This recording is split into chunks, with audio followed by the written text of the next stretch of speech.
Well, I'm biased, so my area of expertise is in the role of new technologies, specifically in the context of war. So I look at questions of AI, cyber conflict, big data analytics, the role of corporations and technologies that are driving insecurity for a lot of people across the world.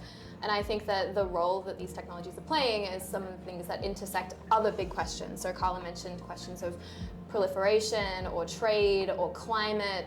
A lot of the focus that we have on AI, for example, is looking at the pointy end of the stick, how these technologies are being used to identify targets to be taken out in contemporary conflicts. But really, even just the use of AI drives climate insecurity and puts a lot of people into poverty and welfare. Well, we have professors who work on lots of different versions of security. I mean, my area of expertise is non-proliferation. But when you think about it, climate change is an enormous threat to personal security and to nation security.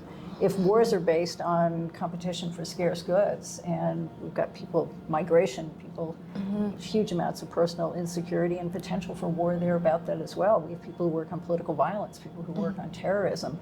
So all of these things fit into global security and our coverage of it. And of course, COVID. All sorts of potentials.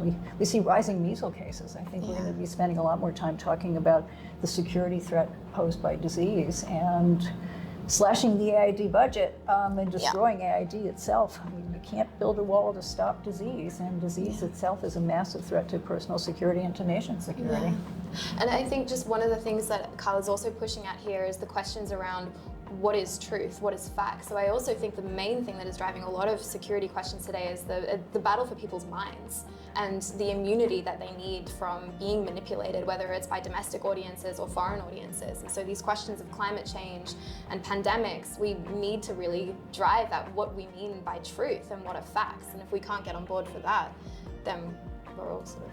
She's just being nice to me because I'm a journalist.